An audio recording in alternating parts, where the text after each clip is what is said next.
So, the Godot is closed, and yeah, also just closing the field because but yeah, it's been a day. I have to say that. Like, holy shit. Like, bare minimum amount of sleep. Woke up at 6:30.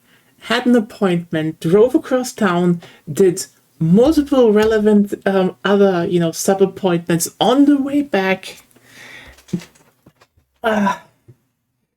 Goddamn went and bought groceries and other important stuff. And you know what? Then I still made soup. Because you know what? It's soup season. So what better than making some pumpkin soup? I mean, it's butternut squash soup this time, but that's a type of pumpkin. So, yeah.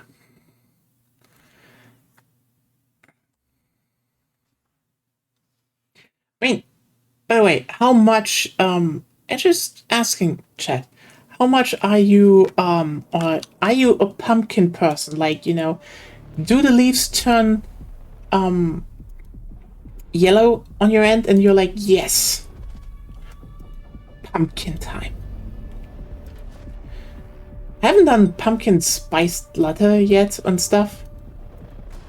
Don't have pumpkin spice. I mean, I can do pumpkin spice. I mean, technically, pumpkin spice is just stuff like nutmeg and cinnamon, so...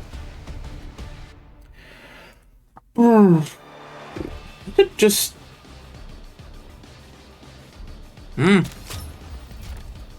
make my own pumpkin spice. Sounds good, actually.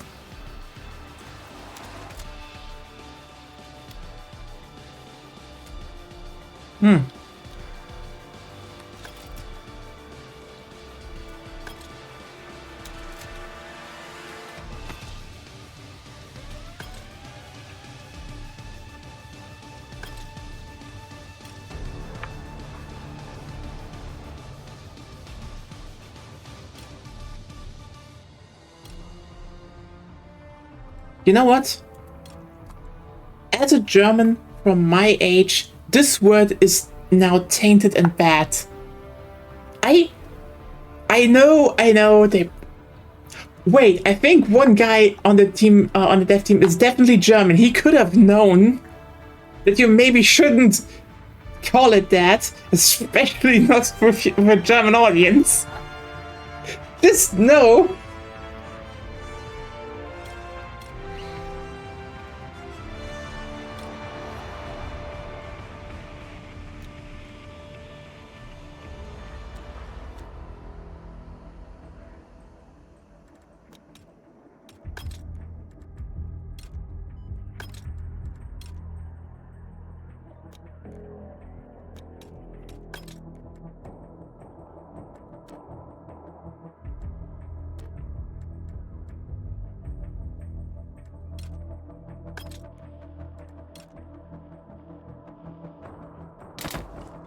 And if you're wondering what I mean with that, just don't ask. Actually, you will not be more happy with by knowing. You will not be more happy.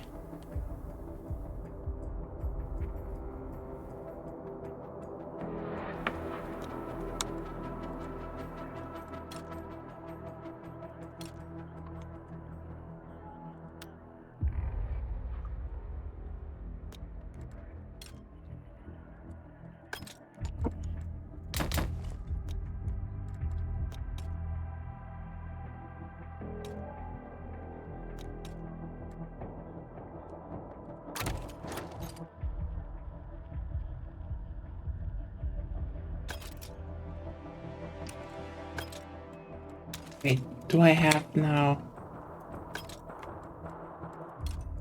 Oh, yes.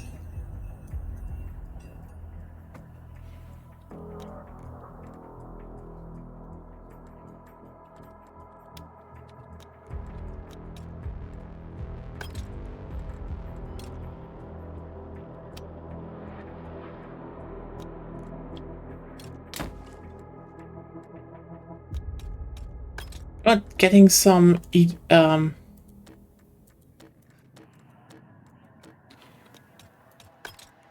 Egypt representation in this squad.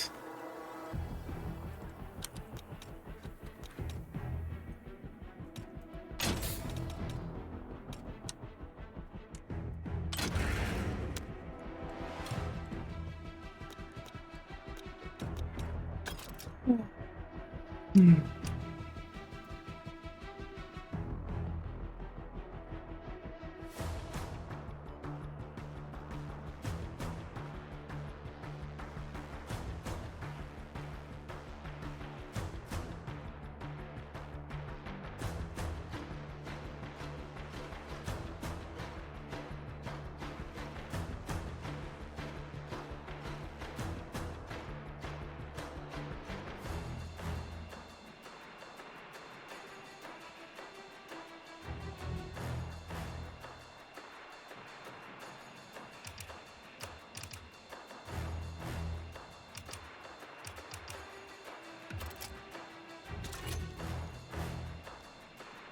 Support DMRs, okay.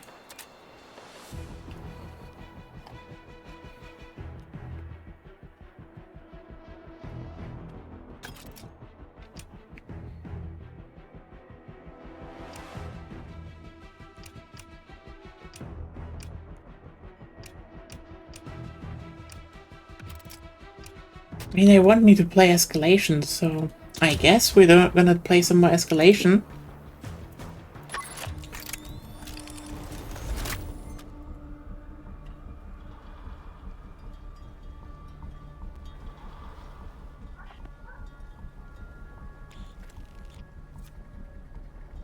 Ah.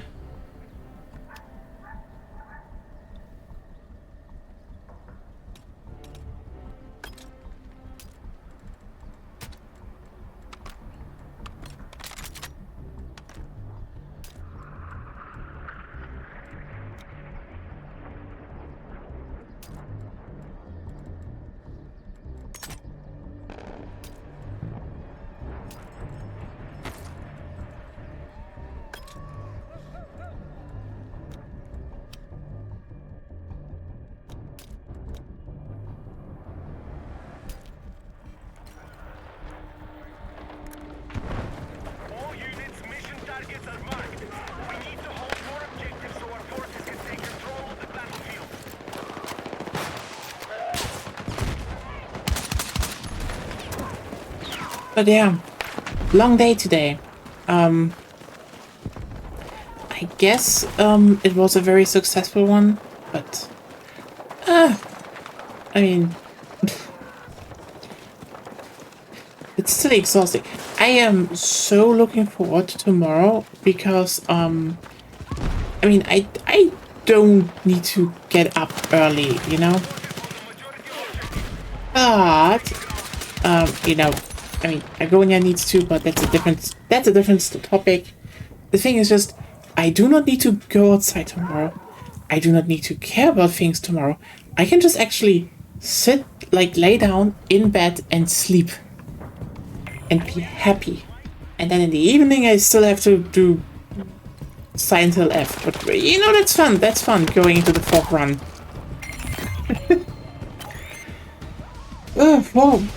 Fourth run already. It's, that's still kind of impressive if you think about it.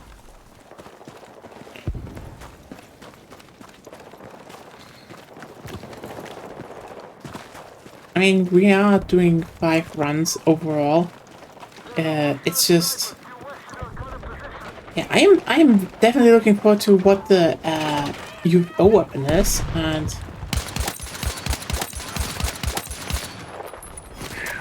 Triple kill with the DMR, that's not... Hey. You... God damn. What was that? I didn't... Goddamn flashbang. That is not cash money. Anyway. Vertical grip, yes, give me... I generally do want the fast mag on this one, because, like, it's just 20 rounds. I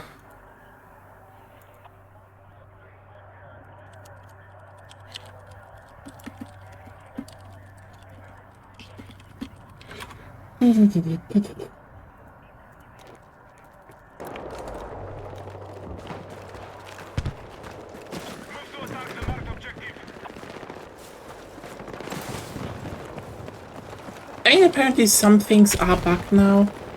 So apparently on some maps, it's like vehicle spawns, but it doesn't respawn for one team, which is, yeah, that's not that good. Oh, I fucking hate that. It's like, you know, here's the thing. I know people are like, oh, I do not get revived. Listen. As someone who mains supports in this series since 2, basically. Okay? I cannot even start on how many times I literally pinged someone, hey, I'm on my way, I'm going to revive you, and they're like, quit the game, got you. It's like, no, you do not just go out. Why are these people doing this every single fucking time I am pinging them and saying I'm going to revive you? This is like... humans! I hate them! Salzcafé. That's the name.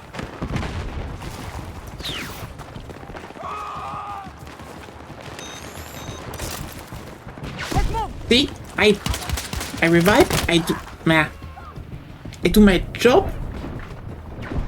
I'm a good medic. And then some fuckers are just like, but what if I just go now? You know? What would that do? The answer would make me angry. Doesn't make me angry. There, see? Yes. Okay. Bullet loss. Ugh.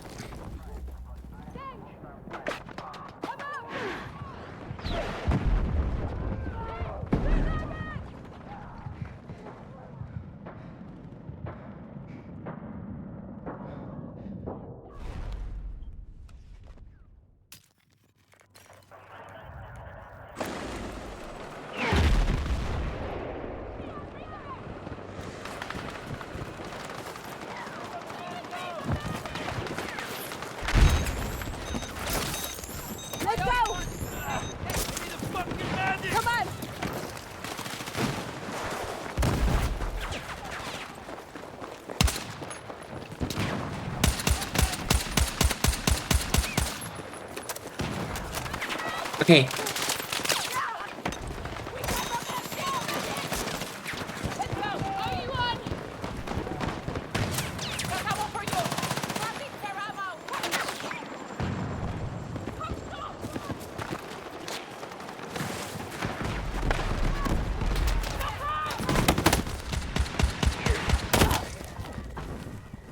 What is with the fucking...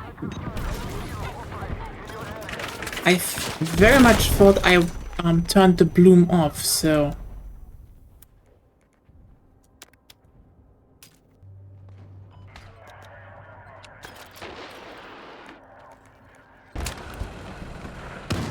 Wow.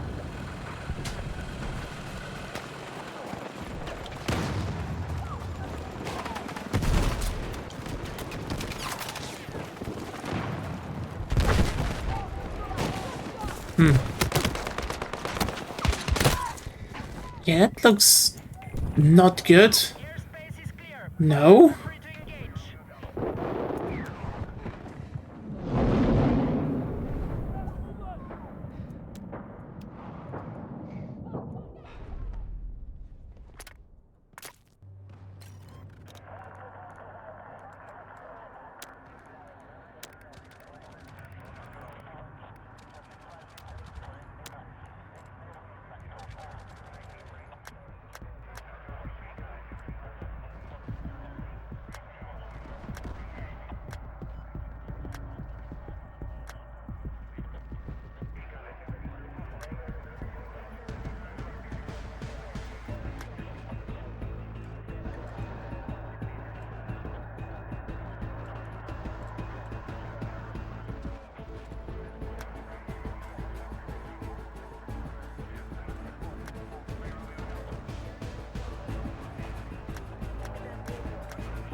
Ah.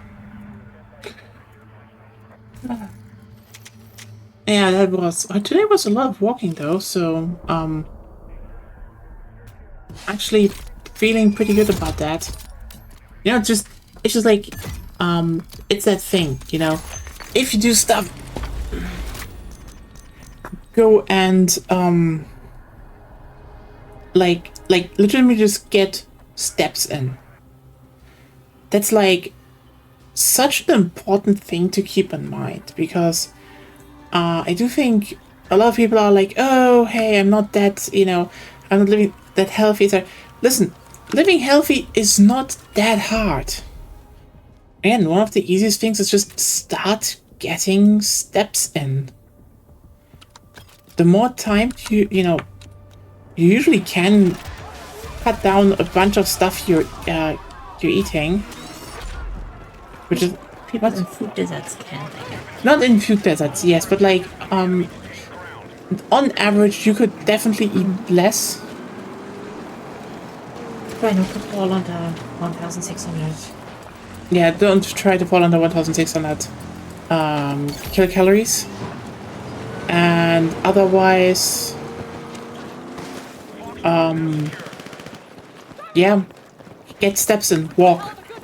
There's this thing that I find so fascinating about America that people are like, oh, you know, the Europeans, they don't have, you know, where could I go? I always want to have my car, like, and all that. It's like, listen, the thing about Europe is we're also living healthier because we do not need to get need the car to go around everywhere, because quite literally, you can walk. So, like, I had basically a full workout today just by walking. And that's, like, pretty good to have, I'd say.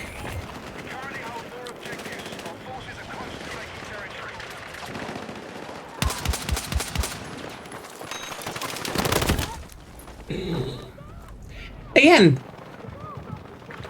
they see I'm close. And they're just like, let's go away. Let's die. See? You even say thank you. Hope the support feels better.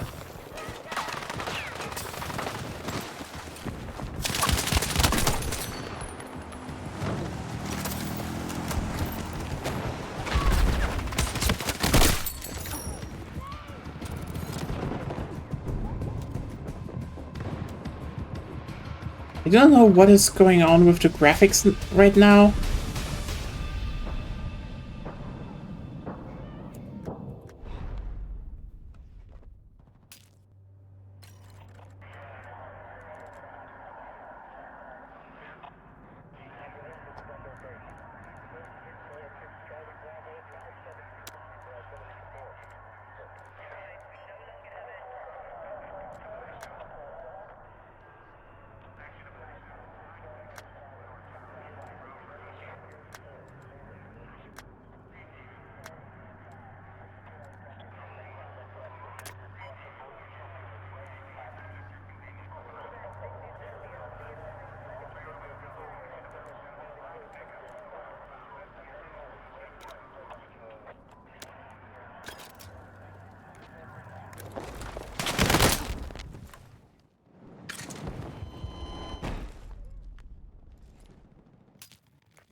Honestly, the DMR was so bad in the beta. I'm happy they did buff it, but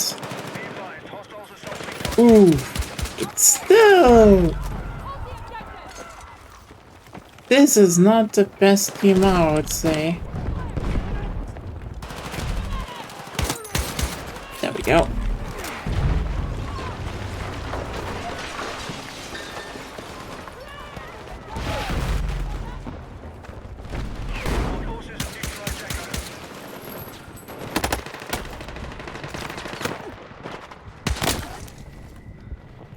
You know what? Let's skip off it again. There's some better stuff to do level anyway. We could keep the carbine, or is it? Oh, we have this one now. Ah, well. Hey, let's actually go in with the really good one.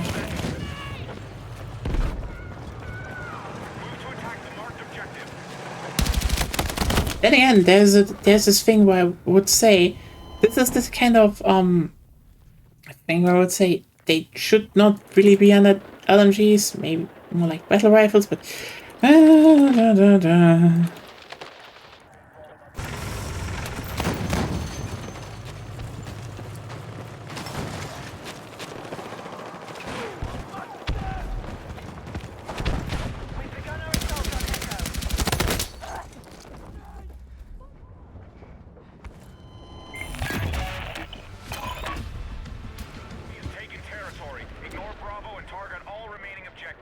oh, spawning on Jamriel L. Saxon.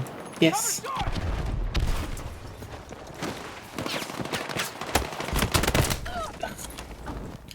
I am really not on the on my best game today.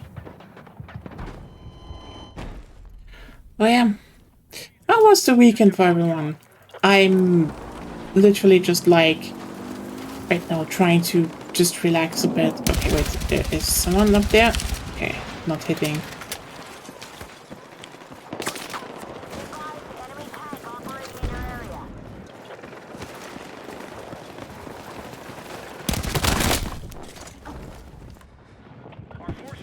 What?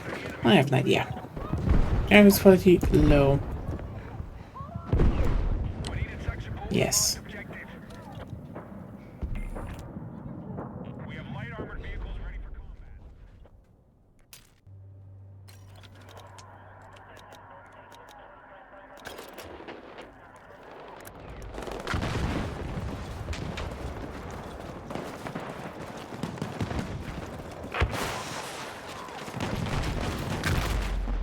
This is a multiplayer game. Why am I even trying to play on medium? I know, streams and stuff, but this looks fine on low, so who cares?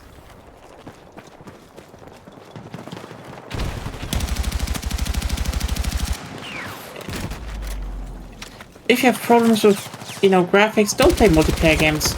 Like, literally, you play multiplayer games, you turn your graphical settings down. If it's not one of those games where you can, like, legitimately ignore it, And even then, there are valid reasons why you should still turn it down. Like, one of the funniest things that happened in a lot of, especially older titles, is you turn down rendering distance and stuff, and then the game is like, ah, yes, I shouldn't render grass that far. And then you have the whole asterisk on it, yeah, but you know that you're still rendering the enemies, because else the gameplay wouldn't work. Oops. It's like, yeah. In general, you know what's actually very interesting to think about? I just had this thought today. See, like, ever thought about how the Source engine had a really weird run? Like, really weird. As in, like, okay, Valve comes out with the Source engine. It's like probably one of the best engines of the day. It looks great, even in the era that is dominated with just, you know, concrete and brutalism and a lot of gray. This like Half-Life 2 was gray. I think we can agree on that, right? You know. But Half-Life 2 still looks great. Hell, the Source engine to this day, and you know its successor, kind of just have like probably the best facial animation system in gaming. I don't know how they're doing it. I do not know if I'm maybe mistaken here. But yeah, the faces in Source in Valve games look great. Even if they're like, you know, just something you're not supposed to look at, they look great. And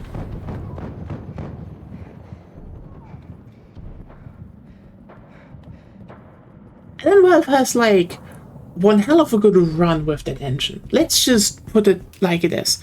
I would still say Counter-Strike Source might be probably the weakest fucking entry of it, because it's like...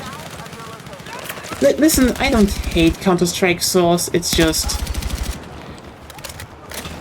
especially how everything is animated and stuff, it just feels so much cheaper than all the other Source engine games. But anyway, it's not that this was remedied later.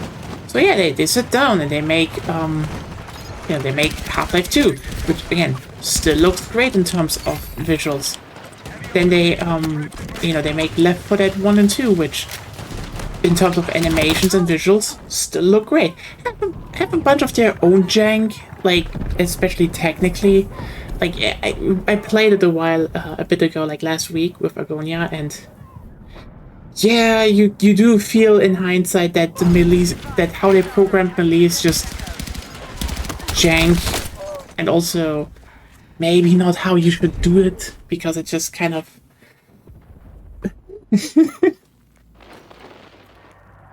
I don't know.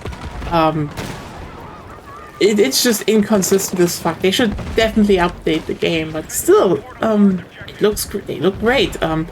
Animation, you know, breakable animations of the zombies, breakable doors, physics reactions. It's still very impressive stuff they did. Then, you know, basically Counter-Strike Source gets to a degree on the tech level being remedied, because Counter-Strike Global Offensive looks great. That's a really good looking and well-made game. And then you just kind of want to not look at all the other games on the Source engine, because like, holy shit, are there many, and nearly all of them look janky and are janky.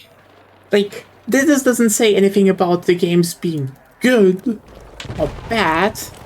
Like, for example, I like Ibeon Cybermancy. It looks rough and it's janky. Let's not kid ourselves. It's like, wow. And then you have stuff like Vampire the Masquerade Bloodlines 2, Bloodlines, which is like, oof, holy shit, that game should not have been on the Source engine. Now people have fixed it because yes, it's the Source engine. Yes, you can do that, but the point stands. Goddamn, was this game rough at launch. And like, I don't even need to begin from all these smaller games that you probably forgot that were running on Source engine. That just were kind of crap and weird. I mean, in terms of basic Source engine games that you know, non-Valve ones that are good, I mean, the original Insurgency was pretty good. That thing has other problems, but when they came out, this was like, hey, this looks good, this plays good. Damn, this is someone who can actually use the Source engine. And that was just kind of it until Respawn Entertainment made Titanfall, and everyone was like, that's the Source engine. That's the Source engine. And then they made Titanfall 2, then they made Apex Legends, and now they fucked off and they're using Unreal Engine, which is interesting.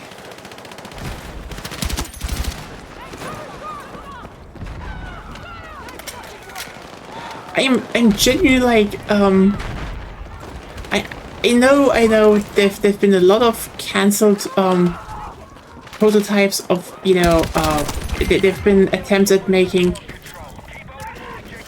you know, Titanfall 3, and I can tell you the main it's a Source engine game. It's cursed. They will not get to 3. The moment they realize they can't do it, the curse is you know, creeping in on them, they did the smart thing and made a spin-off. That's definitely what it is. There is a curse in Source engine games. So, like, actually switch to a Source engine. Honestly, I would love to see a Source engine 2 game from Respawn Entertainment. In general, I would love to see someone use the Source engine other than Valve, because the Source 2 engine, because it looks pretty good. Like, I know they all have problems nowadays. I looked a bit into the editor of Counter-Strike 2, which is like, yeah, that's good.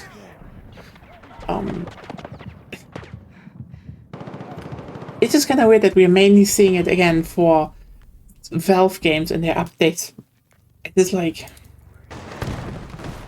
it's not bad, but also like, yeah, no. Again, I do think the one Source 2 engine game that we all want is Left 4 Dead 2 Source. And this is not even a joke. This is just like, please put it on an engine that has not you know, dusty netcode. Also that, you know, maybe you can actually fix the shit like melee weapons. Because what the fuck?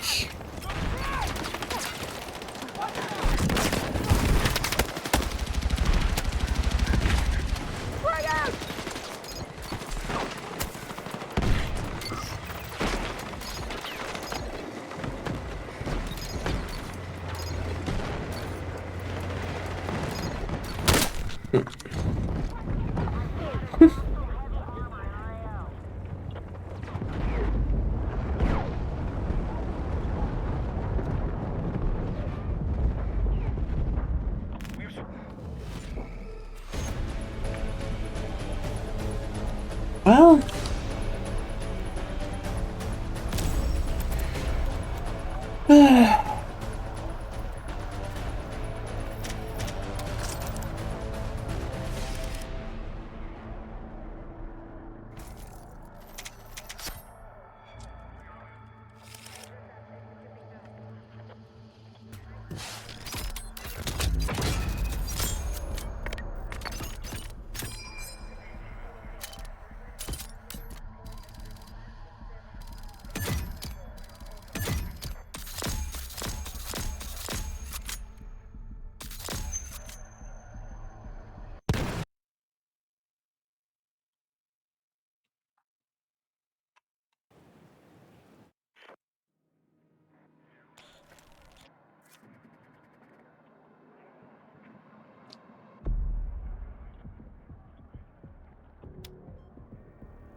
we go.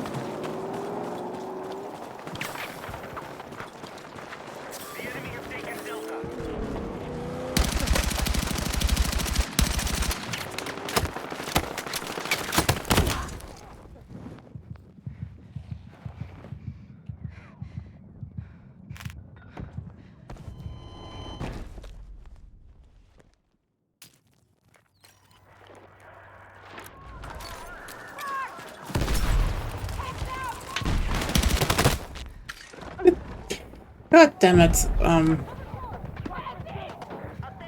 We have initiated our attack on Charlie. All units, light armored vehicles are ready for deployment. Our troops have secured more objectives. Objective marked. Support the attack.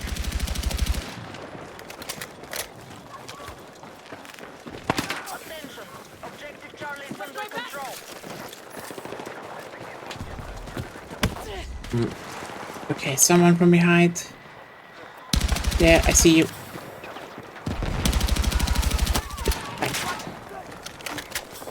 Okay.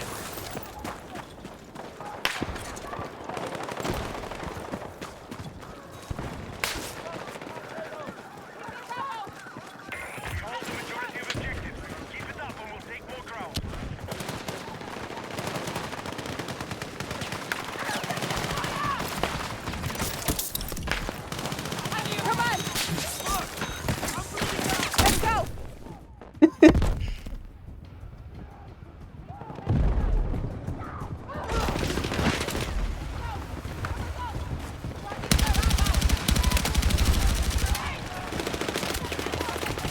Oh, nice. Threw it on his head. Ah! Don't kill me when I'm vaulting. Revive me. Revive me. Yes, thank you. Yes.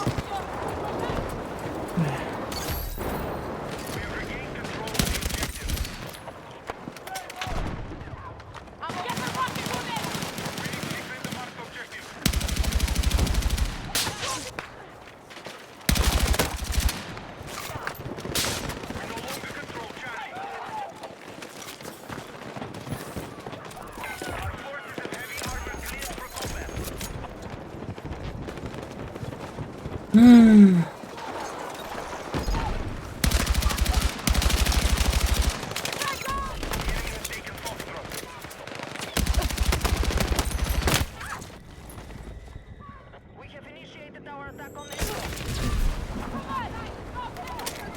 Be advised, hostiles now hold more objectives. Our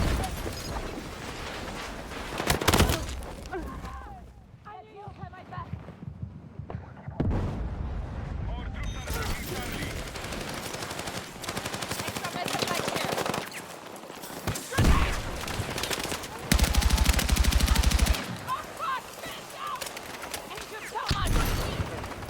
Woo! Grenade kill.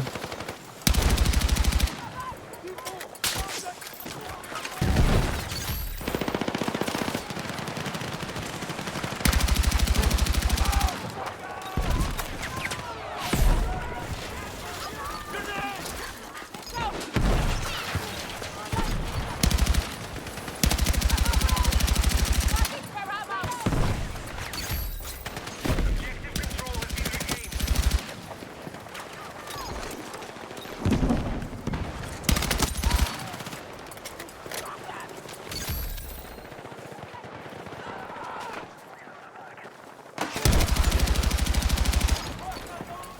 All right, we have initiated our attack on Echo.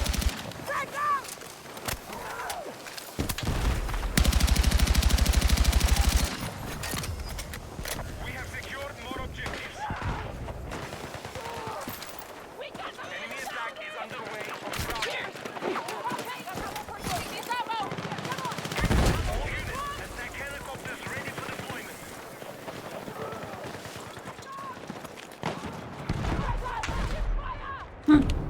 We now control objective Delta.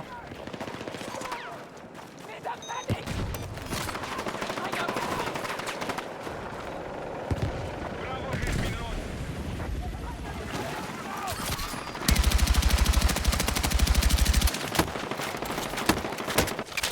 Hey, Connor, how you doing? Wanna join maybe for a bit? Still gonna stream a bit, so would be nice to have someone to talk to.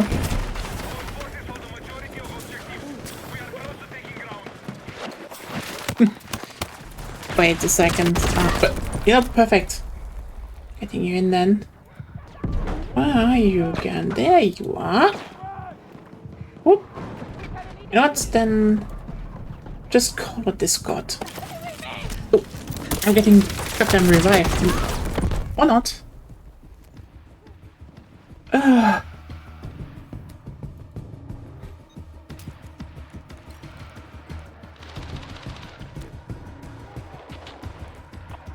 attack confirmed on Echo.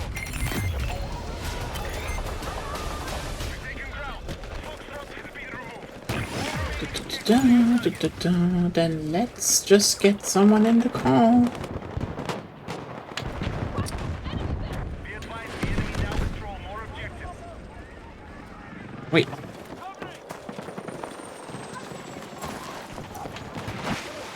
Hello. Oh, there's something with the voice. Wait a second. I think I need to fine tune a bit of the volumes here. Loud and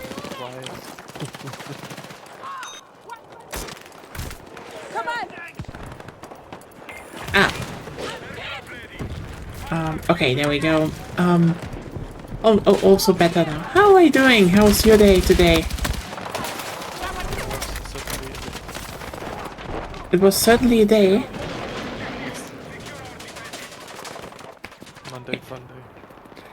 I mean, yeah, fair point. I also had quite a long day now today. Wait a second, the round should be over in a bit. The enemies are currently getting whacked. Damn. Yeah, I was also like out today very early and then just had to go through the city, appointments, all that. And then, you know, still do the whole buy groceries tour, etc. Very, I mean, it's a busy day, but, you know, got a lot of stuff done, so I'm happy about that. Yeah, I didn't leave the house today. I just have to Home office. work for a new deadline, and it's a bit annoying. Yeah. Yeah. Maybe it's the last really stressful deadline of the year. Maybe. Maybe.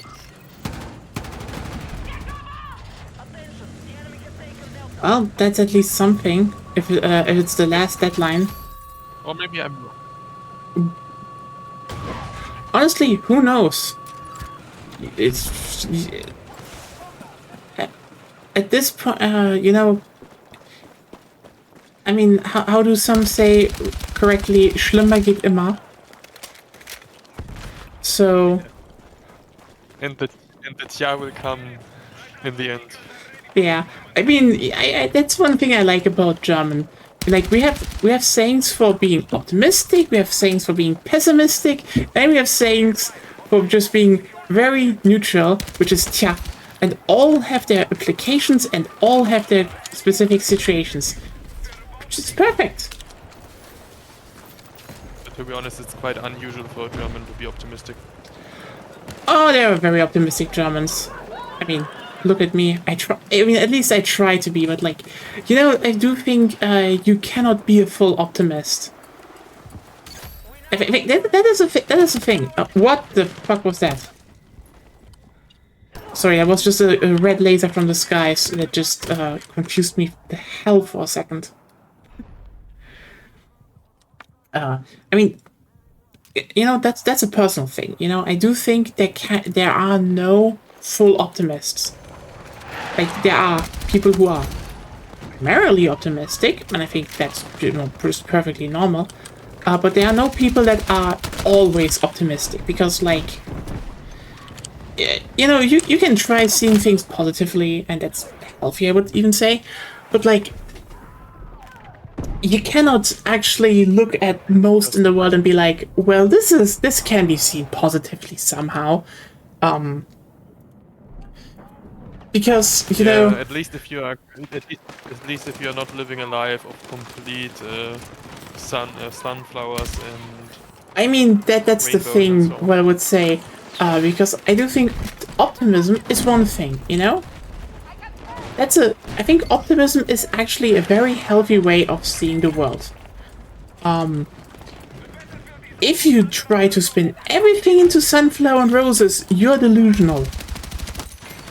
Then you're not optimistic anymore, then you have a problem. Meanwhile, full-time pessimist, that is easy. Like, you can be pessimistic about everything. You just always assume the worst and you're done with it. Yeah. And then be like, no, listen, I am a realist. And I'm like, sure you are, buddy. Of course. This is probably the funniest bit to me every time when something like, listen, I am just a realist. Just like assumes the worst could happen. And he's like, What did you talk a minute ago? You thought about that tomorrow society will collapse. Right. That happens. Realist.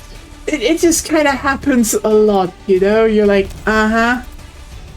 realist. The quotation marks are heavy. But hey, that's not the most absurd thing I saw today.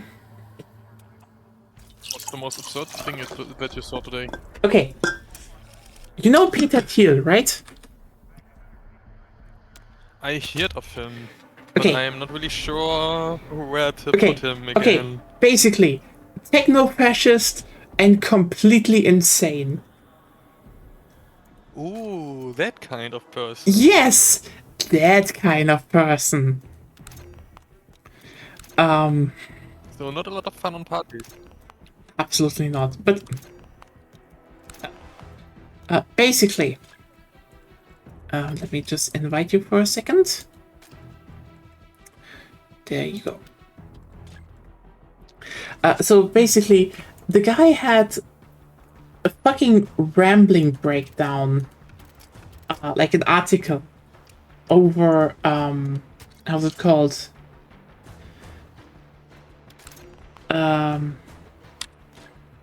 Basically the Antichrist in media. And what it means that, you know, the Antichrist is actually real. You know, What? yeah? Don't you know the Antichrist is real? Does not. I think not even the German churches think that way. So What? Do you even know how she's called? Can I get my water, please? Actually, no, the Antichrist is a bit different. It's just, okay, basically. No, he defined the Antichrist, our reality. Yeah, it's the government. No, What is it then? oh, our reality, Yeah. Greta Thunberg is the Antichrist. Ah, yeah, right. Greta Thunberg is the Antichrist. Also, he hates the government because he's he's one of those ANCAPs. You know? We need a society without. So yeah, I should have sent you an invite. Those that should be working. So yeah, maybe I will also see it. Oh, there's an invite. Thank hey, you, Battlefield. thank you, very helpful. Just needed a bit of time. Okay, This place so- gets somewhere. if you're now thinking, okay, this cannot get any weirder. Any weirder, right? Oh, it always can get weirder. It get weirder. So the Talking guy about has. the internet. Okay, no, you were talking about a rich fucking billionaire on the internet. Oh, that's even worse. Okay, hey, does the name Palantir ring a bell? Yeah, Palantir. Yeah, he my owns favorite that. surveillance software. He owns that. Owns That's that. yeah, that's the guy. He also he founded Oh, PayPal back in the day with Elon Musk. Don't ask him what his German family did in South Africa and what they owned. And why they moved to South oh Africa. no, never. Never ask a German about their past. It's Yeah, very- why did your rich German family suddenly move to South Africa? Where you went to like a literal Christian evangelical school? And also, your parents also owned, I think, a mine and slaves. So, like, ooh. Yeah, he's one of that sort. It's... We probably don't want to know Yeah. what his family did in the 30s, don't we? And the 40s? Nazis. Of course, I mean, part of every I mean, duh. German legacy. Yeah, welcome to the German legacy. I mean, not every German legacy. I have to interject that, but let's just say most German legacies. I don't even know what my great-grandparents on my mother's side did during the war, and my great-great-grandparents... Too many greats. Yeah, But maybe I also don't want to know. you know, that might be good. I mean, hey, if you suddenly find out that they, I don't know,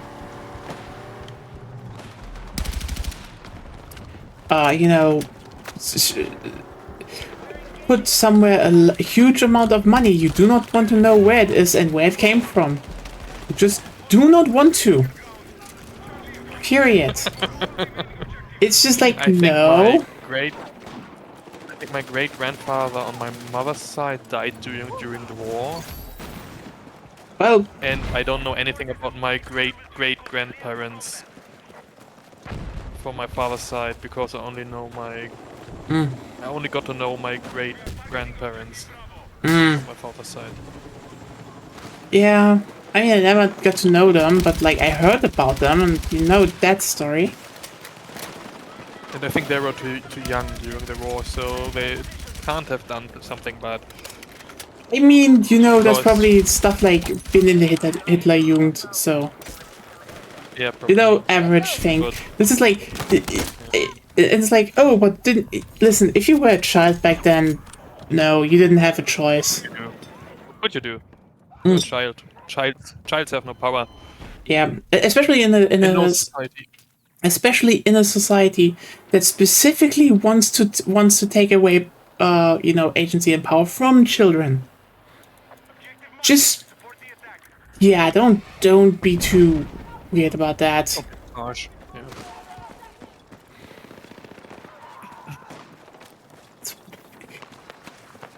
Let me just put it like this: it was not a nice childhood.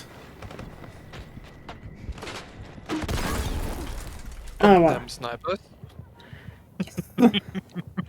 But yeah, basically that guy wrote about the Antichrist in media. And yeah, we had already the whole Greta Thunberg is the Antichrist in our...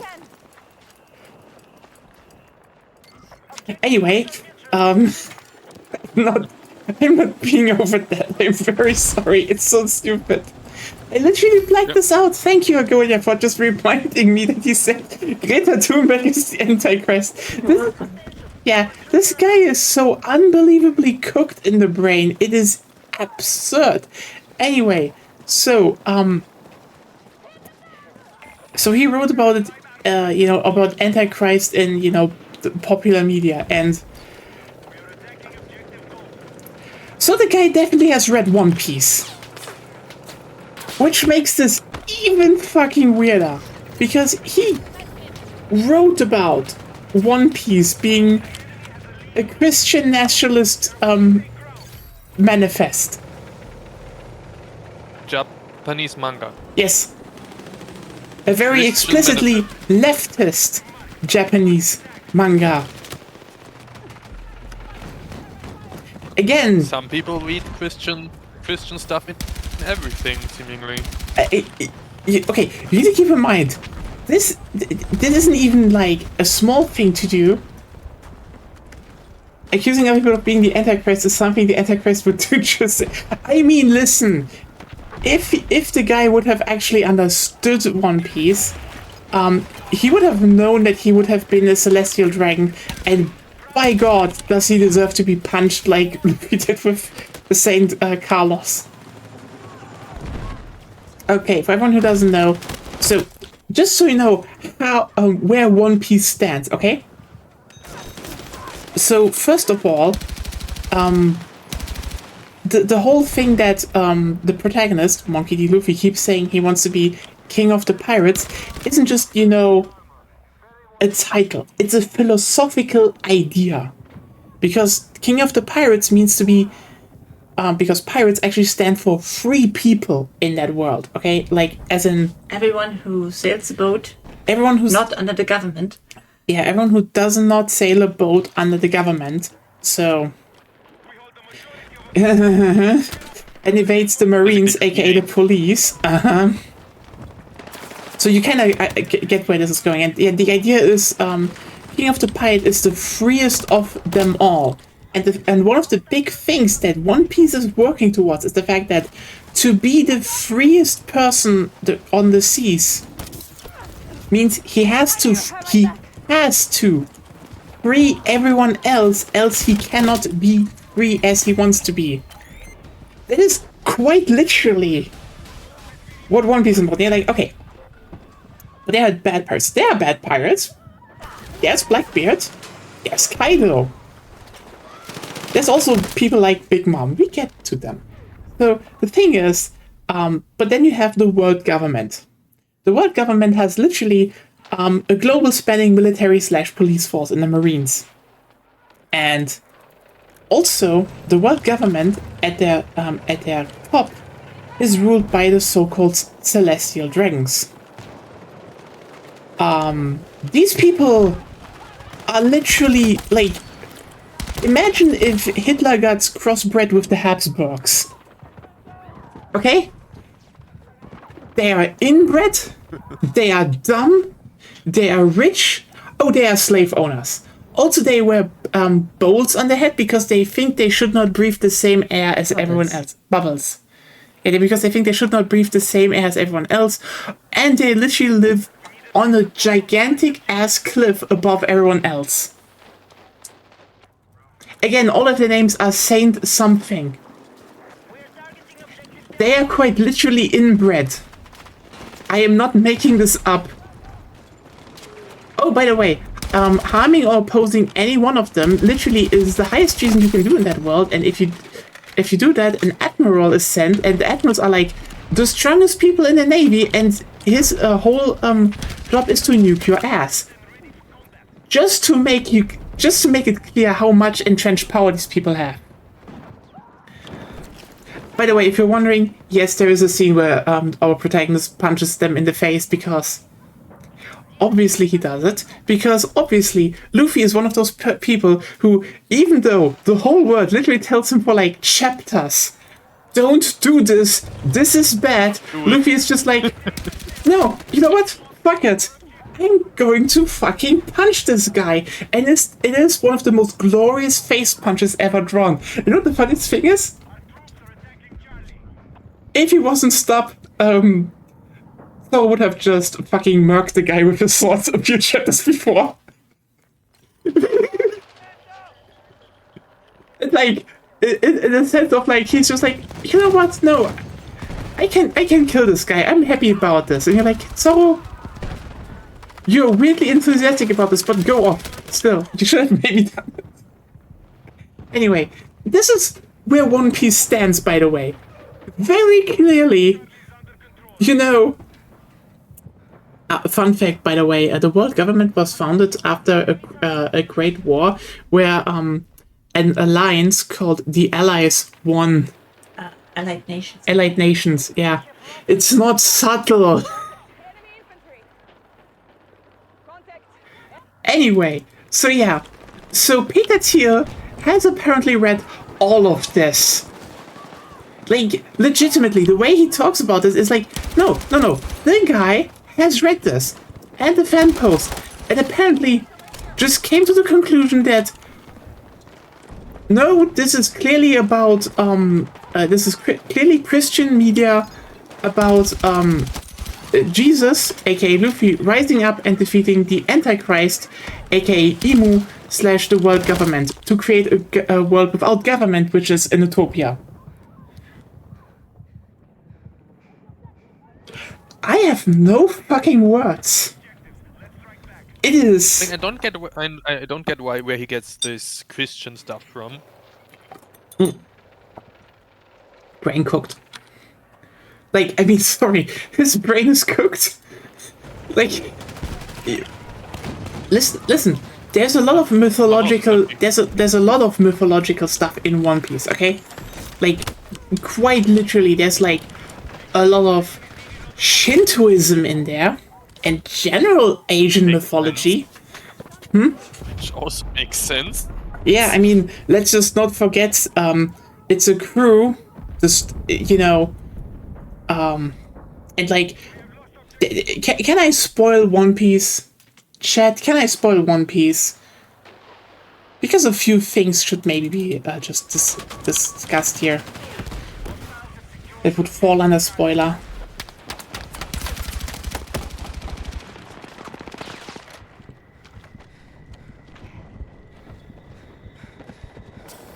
So, I mean, you think you would be fine, right? I'm fine, yeah. Okay. And this is just the final warning for chat. We're going into some spoiler territory. So, yeah, Luffy is actually... Okay. Quick thing. One Piece isn't working with absolutes. One Piece is always making the whole thing of, is it destiny or is it just something logical that would take its course? There's always it's basically the framing of there's basically the fascistic framing of it's destiny, fated stuff, bloodlines, inheritance, etc. And then there's the quote unquote non-fascist one, which is always continuously proven as in like, no, this is bullshit, things can just happen. Especially in terms of the power system, like for example, there's literally Haki, which is kind of roughly translates to willpower, and guess what? It literally just kind of works as in you can use your willpower to just enforce things on like other people. Well, you can sense people, you can disable devil fruit users, stuff like that. It's a thing, okay?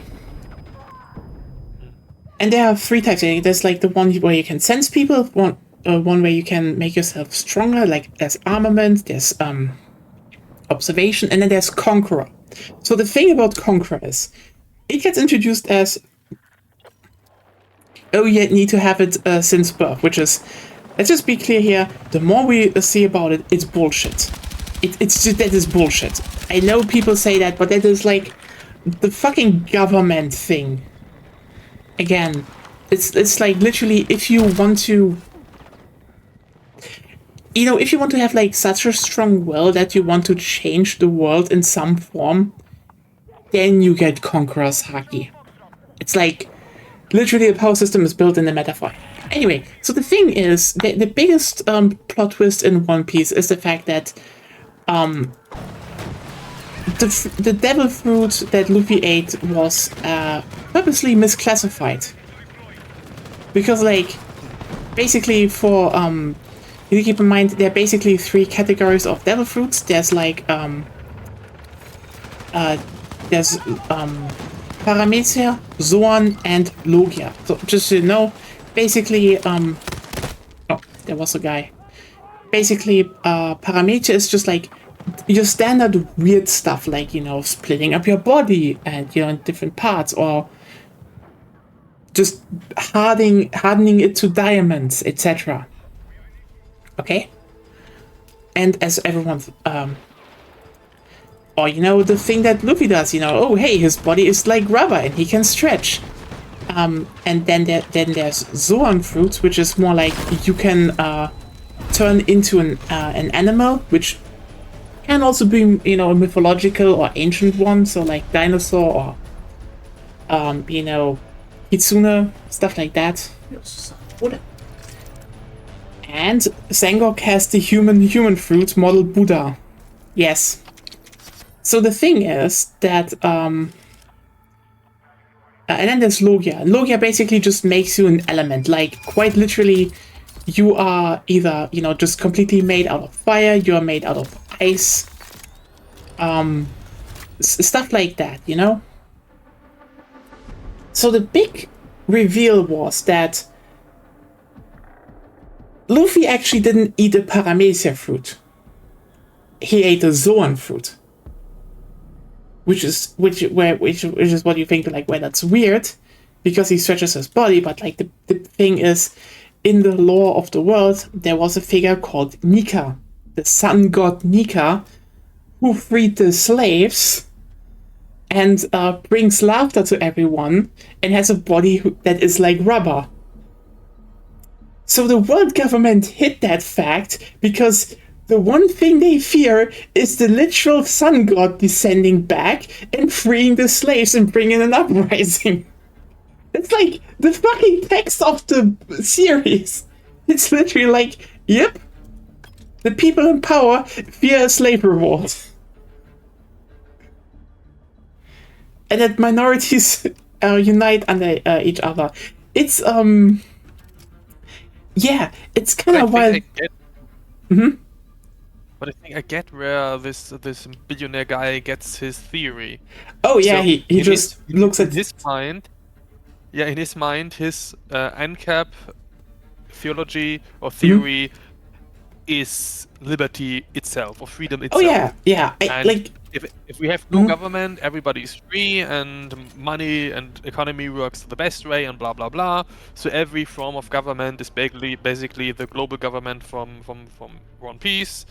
And he sees Luffy as the hero, and he's on a hero's journey. And of course, Jesus Christ also was the hero on a hero's journey, so he has to be Jesus Christ.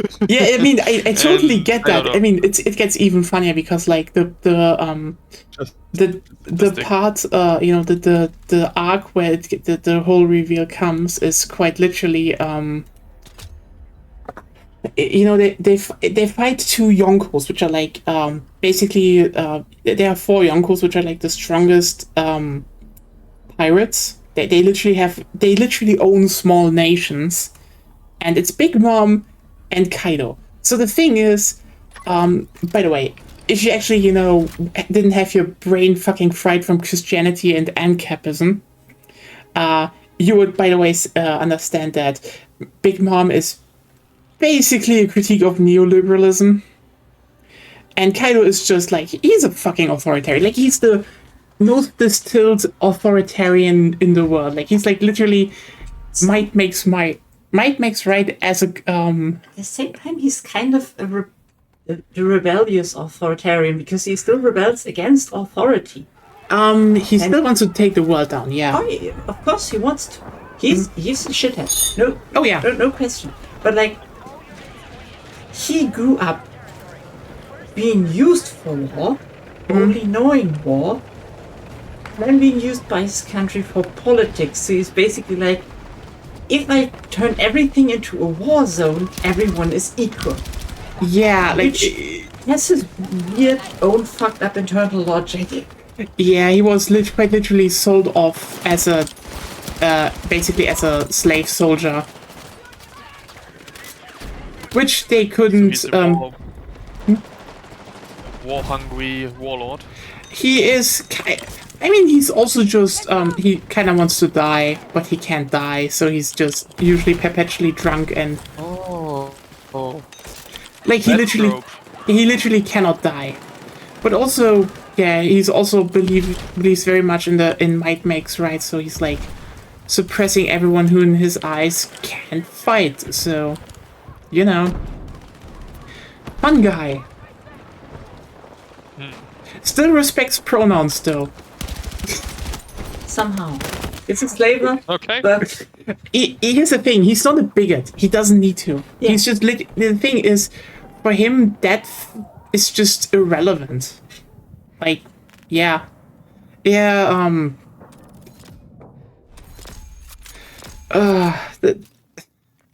It's just Kaido's a whole thing, but yeah, he's bad.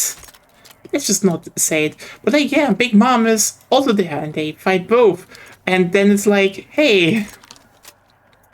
Then you have to, but you know, for Peter Thiel, it's like, oh yeah, it's obvious why they're there, because Big Mom obviously represents the whore of Babylon with her many children. And you're sitting there like, Of course. like, yes, she literally has a pirate crew that is all her family, but like, oh, this. Do you know how much this sended me reading Big Mom is the whore of Babylon? Clearly, it is no. That's a wild interpretation. It's. Oh my god! It's just so weird. Yeah.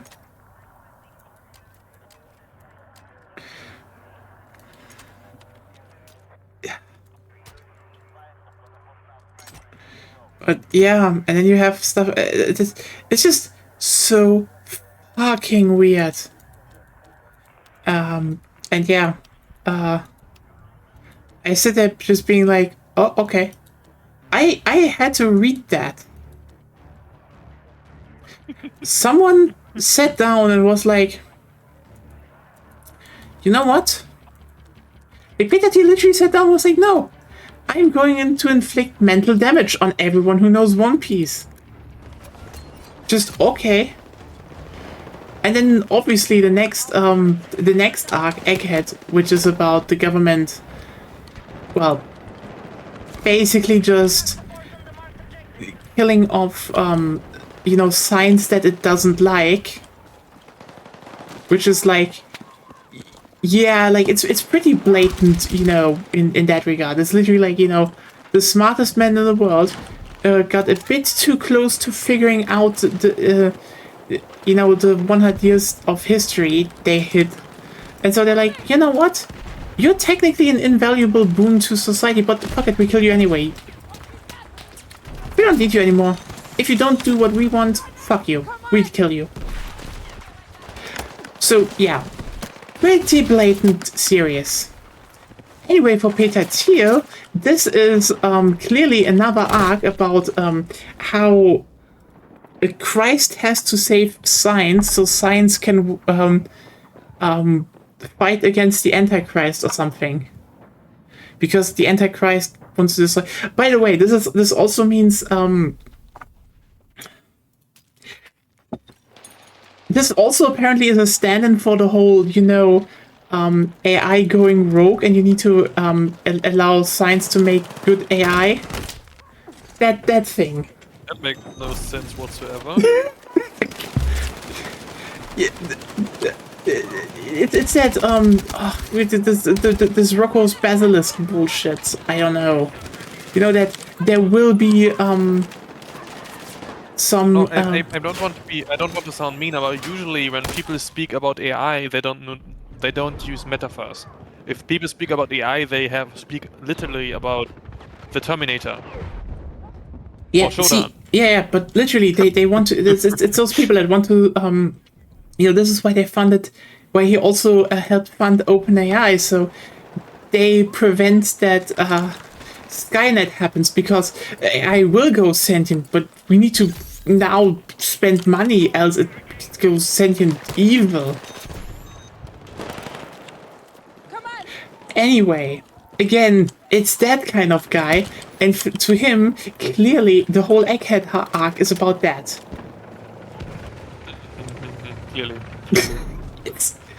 It is. Absolutely. Yeah. I am just in awe.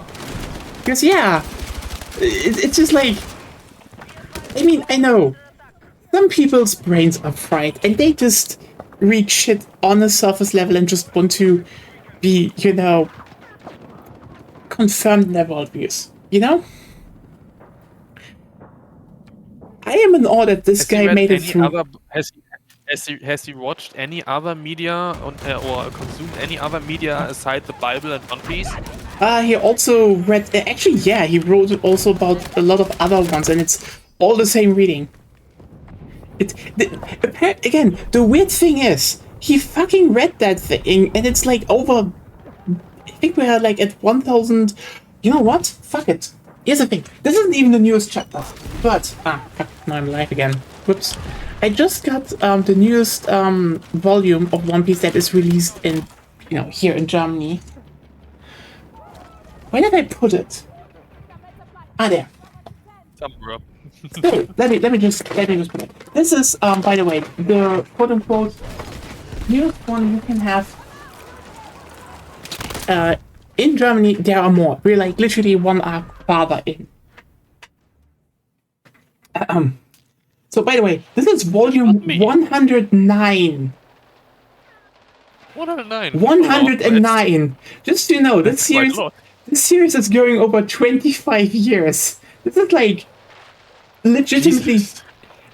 This, but like this Oda is insane. Like quite literally Yeah, he insane. sounds pretty much insane. Okay, so the last chapter in this volume that you can get in here, and we are farther in, they still have like at least 1 year or two to catch up in volumes, is chapter 1110.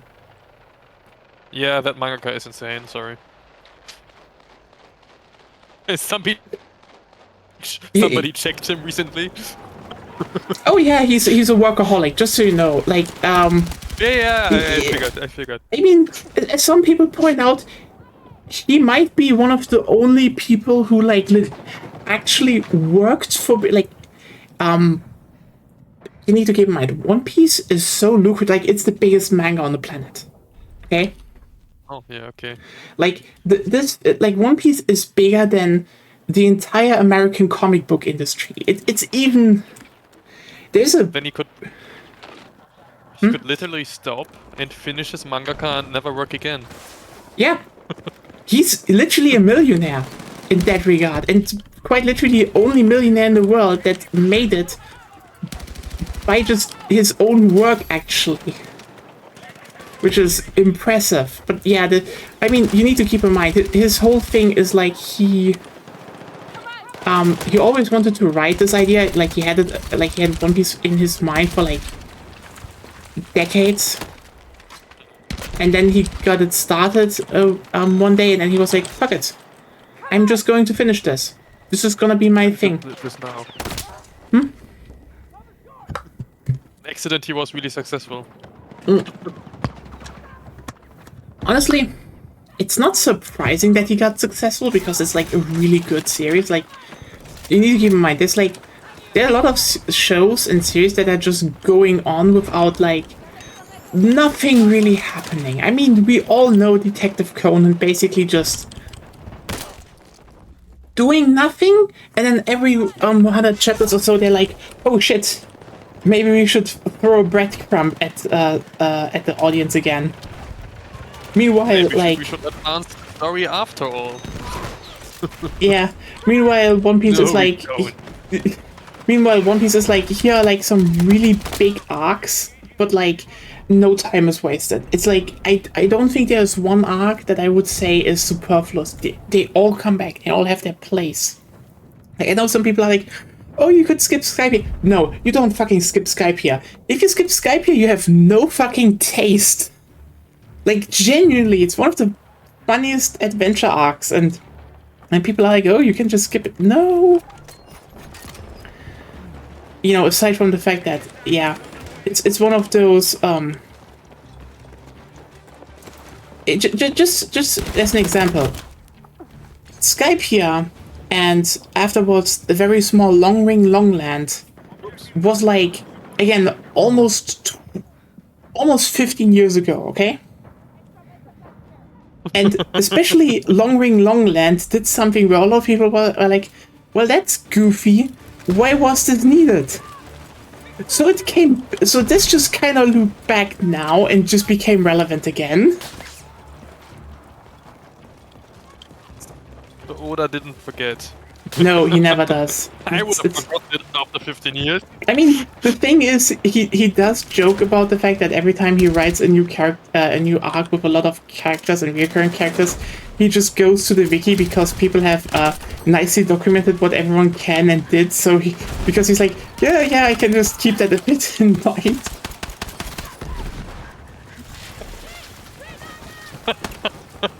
Hey, work smart, not Series is too hard. long. yeah. Everyone has their own limits, I would say. Yeah. So now he just has to make a rule that nobody is allowed to add AI stuff to his wiki, otherwise he's screwed.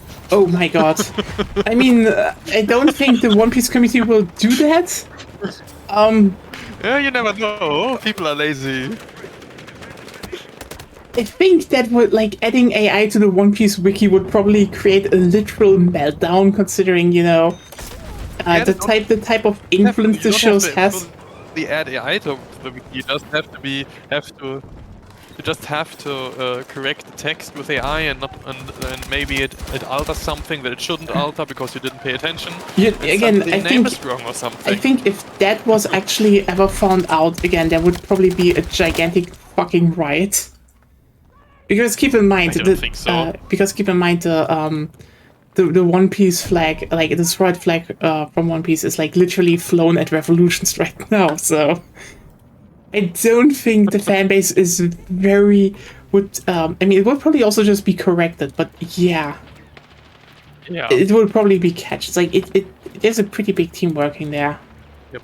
But it's still very as funny. Long as people don't only use it for language checking, major errors shouldn't occur anyway. So Yeah. at least I hope. But yeah, it's just very funny. But yeah, the series goes on for a fuck long time. It's like, it's literally his thing, because he's like, yeah, I want to write this series, and if it kills me, then fuck it, I do it. And yeah, you need to keep in mind, you know what his release cadence was for, like, until like a few years ago?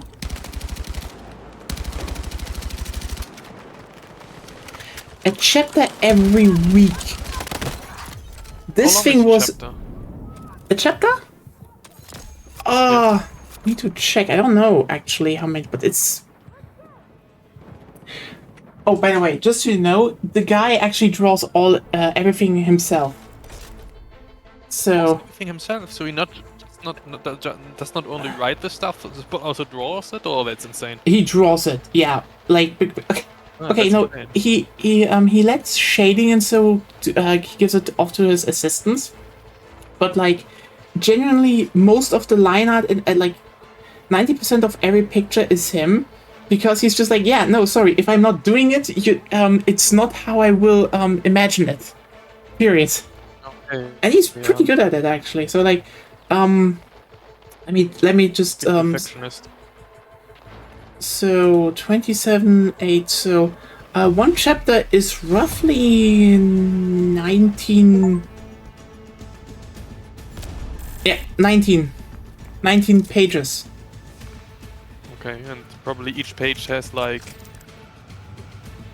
9 panes or something on average. It comes down. It depends. Like, I'm just throwing it up here, and like on one is 4 panels, on the other one is 1, 2, 3, 4, 5, 6, 7 panels. And sometimes pretty detailed stuff. A lot of times pretty detailed stuff. Oh, quite a lot. Yeah, again, he is certified insane. It is actually kind of a miracle that he's not dead. Like, I'm not kidding. But now he has a better work-life cycle or work cycle. Yeah, he only releases for 3 weeks a chapter and then takes 1 week off. Ah. Does he do anything else besides One Piece? And sleeping? He sometimes visits his family. Oh, He's married. he's married. He's married. He has children. Oh. Um, Okay. he's still working on his project. Like Do he's the literally like, children know their Do the children know their father? yeah, aside from I pictures? think they know him, but he was also like, yeah, he was not always there a lot, which is like, You don't say. I'm still impressed though that it's just, again, it's working out some like you know.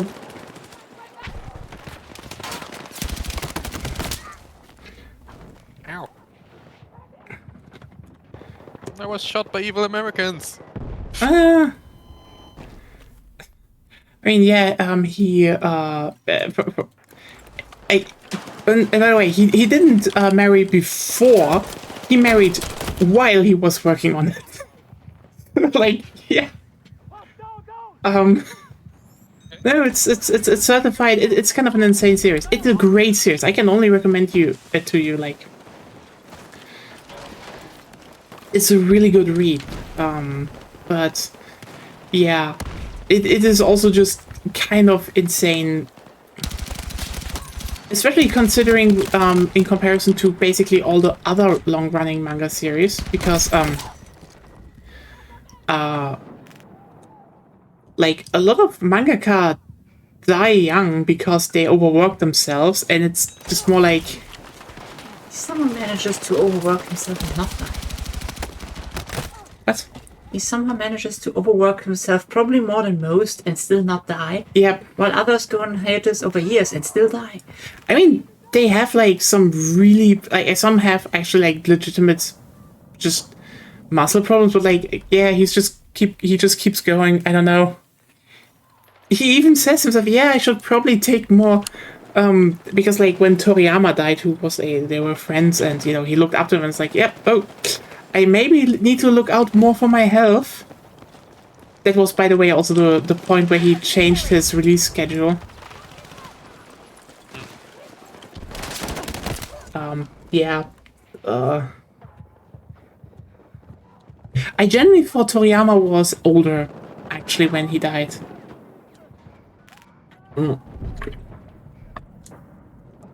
What killed him? Probably overworking. It was natural Ow. causes. Take what you can carry. And And natural causes can mean anything. yeah, but I mean, also Toriyama didn't like. I don't think he worked that much anymore. Even. I mean, it's the guy that made Dragon Ball, but yeah. But still, yeah, no. One Piece is slightly insane in terms of how it's going. But I mean, here's the thing. It is the final saga now, so it actually is going to end in the next years. In the next years. Yeah. Okay. I mean, what did you expect? The final saga was announced 2 years ago or so, when Wano ended, and then Egghead was a surprisingly short but dense arc, and now we're in Elban. And well, I thought Elban would also be a short affair. And then he decided to make the flashback. And it's like, yep, this will take a while.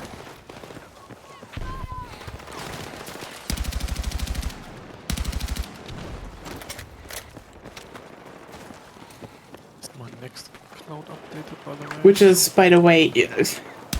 Okay, by the way, the thing about the flashback, which is just so funny on what is happening in that, because, like... It's literally about genocide. The Yeah. most fun topic. Because it's genocide on an island that the world government wants to purge, and so they just make it a big hunting festival, because that's just more fun than just lighting everyone up and shooting them. And also they want to kill everyone on the island so they can claim it for themselves because there are resources on it. Oh boy, where did we hear something like that?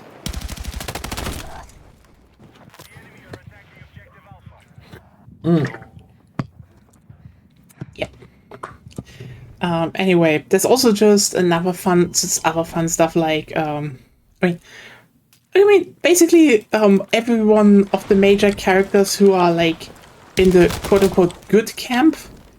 We're also on that island, and we're currently just learning basically everything we kind of could expect. They were turbo radicalized. Like, quite literally,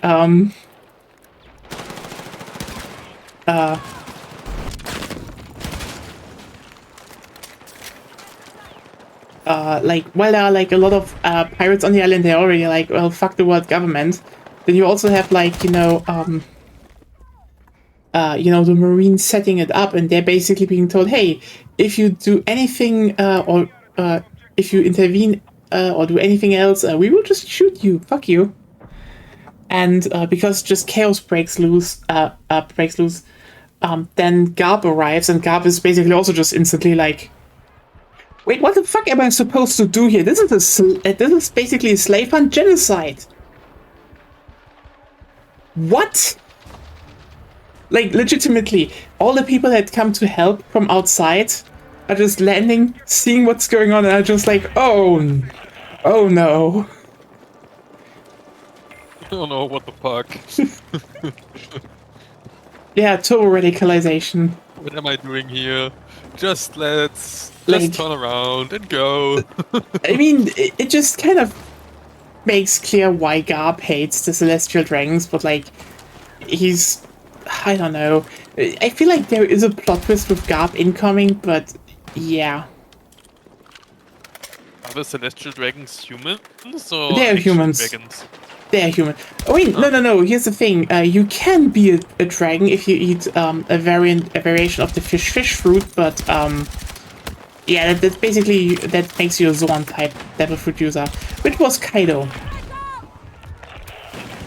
Oh yeah, fun fact, Agonia. A fun revelation in the newest chapter. Big Mom didn't give Kaido the devil fruit. Oh, He fucking smacked her with his mace and just took it and ate it. why did she said then he owns her? He owes her. I don't know, probably because she still did something, because they are still kind of gearing. Okay, from what it looks like, it wasn't Garb and Roger defeated Rock's pirates. It was more like Garb, Roger, and Rox both fought the Five Elders. So whatever happened afterwards, who knows? But that seems to be the setup for the next news chapter. Anyway, the thing is just I think she wanted to give him another devil fruit that was not as good. Do you know who she wanted to give the dragon fruit to? Katakuri. Okay, that would just have been overpowered. Okay. It's like, it's one of those. Yep. We see what you're mentioning there. It's like, yep. No, that guy would have been a bit broken.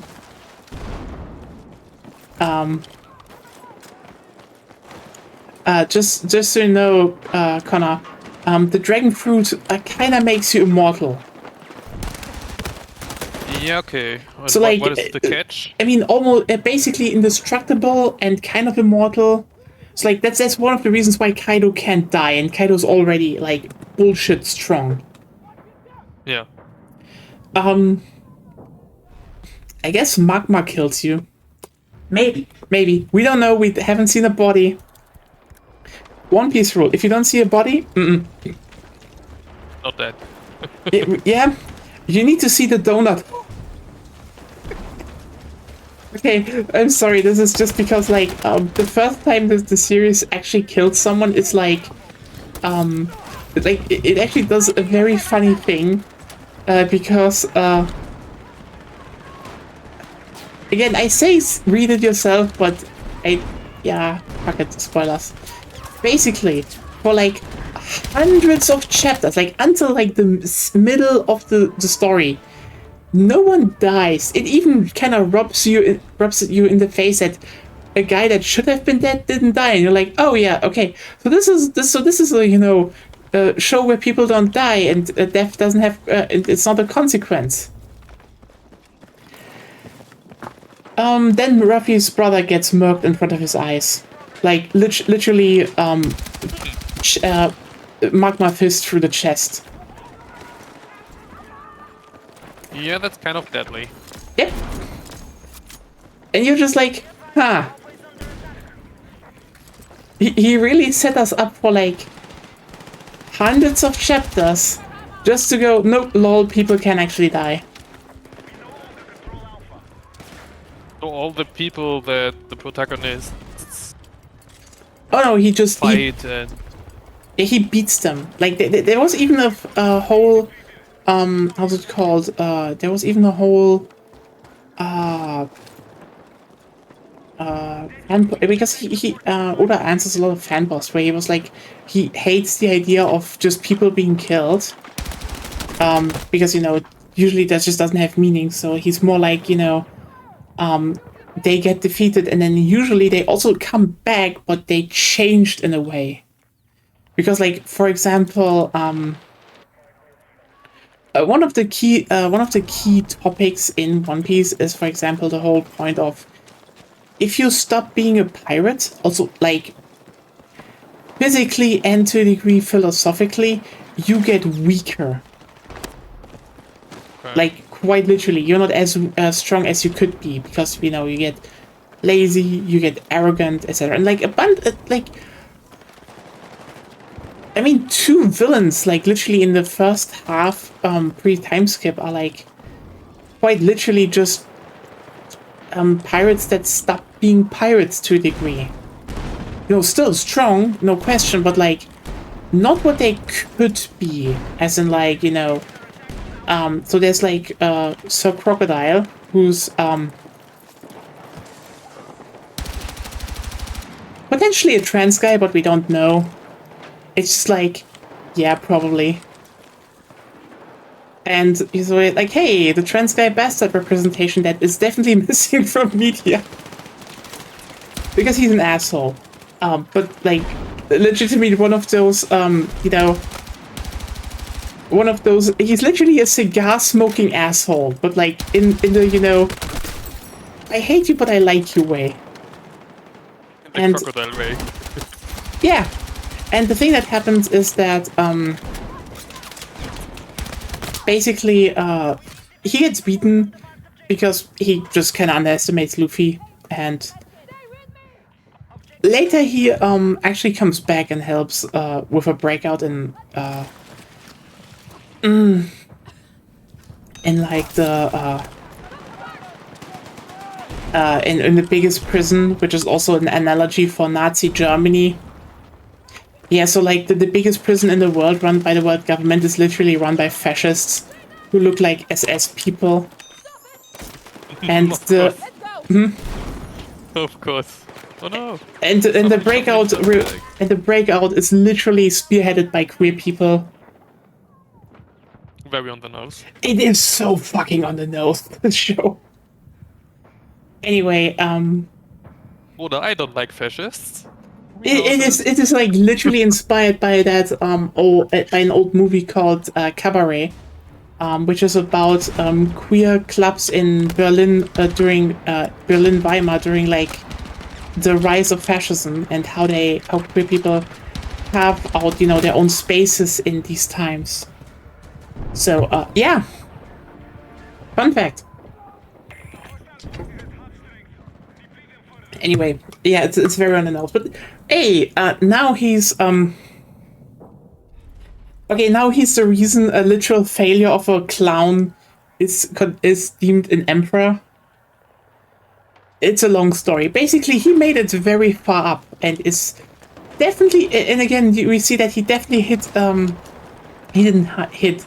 It was more like, you know, he had way more potential in terms of strength than. You know, we knew, and yeah, it is one of those things, you know, where the show is very literal, as in like, you know, hey, if you are arrogant and you don't want to, you know, do stuff yourself, you get weaker, quite literally. Like one antagonist is literally someone with a zombie army who's like, you know what, I'm just let my underlings make me strong. He gets the shit punched out of him. Rightfully. Mr. Oda And- is no fan of necromancer builds and action RPGs. Absolutely. Okay, actually, the way you need to keep in mind that one of the interesting things is how that works, and also I think this is why Mori is actually such an interesting character, because see, there's this whole thing about also about creativity, because like how you can fight has multiple ways. Like there's basically the martial arts way, which is like, you know, oh hey, can you kick? Can you swing a sword? That can make you pretty strong. Then there's the do you have a devil fruit? And there's also a science path, which is more like, you know, do you transcend flesh and build make yourself a cyborg powered by Coca-Cola? Of course, No, Coca-Cola. literally. What should it else be? I like that. It's okay. Basically, the shipwright of the crew is called Frankie, and he's literally a cyborg. And also he wants to be a cyborg. He like his ideal form is like there's a joke theory that his final form is just becoming a ship. So he's the Adeptus Mechanicus. Yeah, but he's Adeptus Mechanicus but perverted in a more in a, you know, runs around in a speedo all the time way. Okay, he's actually he's Frankie's amazing. Like literally, he's like hyper emotional, runs around in a speedo, and is like constantly the person that, you know, cries for at every opportunity, because he's, you know, he just feels it. He's very emotional, and he's also always there to help people with like their emotion and give support. Like he's a really, yeah, but also he's like a literal unit, as in his arms are just squares. Doesn't he have like later a multi-rocket launcher in That's kind his of funny. shoulders? Yeah, he has Yeah. In his shoulders. in his shoulders. Useful. Yeah. Also, fun fact. If you're like, okay, so why is he running on cola? We don't know. We don't even know how it works. The funny bit is, he literally meets the smartest guy on the planet, and he's like, "Hey, what is it running on?" And he's just like, "Cola." And the smartest guy's just like, "Oh, okay then, fascinating. I didn't think about that." It's just like, yeah, it's just running on cola. Don't think about it. Anyway, yeah. Probably, why not? But yeah, the thing is that he is very much what's it called? He very the thing about the power usage, the powers is also how you use them. By the way, can I just point out about this map that we are technically having a beach landing here, but we're not doing the beach landing? Just like put a barge or boat out there and let us land with the rip boats. It's not hard. Just make like a Dice just likes to fuck with you. like I They had want to. to wait until season 2 No, at least no. until you get your beat landing. I know. I have my theory, but again, if they add the landing boats, just put a barge there, make this a beach landing. Just we all know we want it, you know. Just make it a beach landing. Maybe they will add your beach landing first in season 3 just to taunt you. Honestly, the thing is, if they actually didn't add the Bradley as the IFV, or just the Bradley as one of the IFVs, and had like LFV again, because we could have actually had just one LAV land on the beach here, and it would be really nice in terms of balancing. But alas, not happening, I guess. Grenade! Oh yeah. So yeah. The thing about the power scaling is that, well, not the power scaling, it's more about the power system, is that to a degree you also need to be creative in how you use your powers. Like, for example, there's just some, for example, devil fruits where you can say those are just strong, like right off the bat, you know. Just like that's just strong. Period. Yeah, like Luffy's brother has this fire fruit, hasn't he? Yeah. Yeah, that's just strong. Oh, you know what the irony is? Not really. No, it's not. No. Okay, so the Logia fire is strong, but you need to keep in mind a lot of Logia fruits just get basically invalidated the moment you meet people with Haki. Before that, it's basically science. Or high science. People have access to sea prism stone. yeah, which also just instantly negates Logia effects. Or at least the defensive capabilities of Yeah. Logia. Yeah. Which is what they are overly reliant on most of the time. Yeah. What for systems? What systems? It basically defense mechanisms, defense powers, Okay, which they are overly reliant on. So yeah, something like fire. The fire first, we just take a fire extinguisher. For example, yeah, because like there are sometimes some art counters even, you know, even if something is like kind of bullshit strong. But yeah, the thing about Logia fruits is more like ironically, again, the more you go forward, the more it's about okay, how much utility does your fruit provide you? And some Paramecias are bonkers, as in like, you know, they can easily compete with Logias in terms of power. But and don't get me started on the zones, which can also just be borderline Logia fruits at points. I mean, the pre-categorizations are very broad. They're very broad, yeah, and they have overlap. Yeah. But yeah, for example, one of the big things is that, for example, fire is good, ice is better, because ice just has so much more utility than, you know, Water's everywhere. just burning. Oh yeah, and you can everybody- literally freeze people and all that. So Yeah. Aokiji is like that's interesting about Aokiji. You're like, okay, yeah, right. This just makes sense the longer you go on. That ice is like a really good utility you can have until you can realize literally that's not freeze even. the blood in the people's veins and so on. Yeah, I mean you can counter that still with Haki and such, but it's easier to use, yeah. And also, ironically, then you learn that this isn't even like the main thing that makes Aokiji strong. So yeah. Anyway, so yeah, or you know, when we come to the when we talk Logia, Angel's fruit with electricity is also just really fucking strong. I mean, imagine you you are made out of electricity. Doesn't this Enel guy from one of these arcs have an electricity fruit?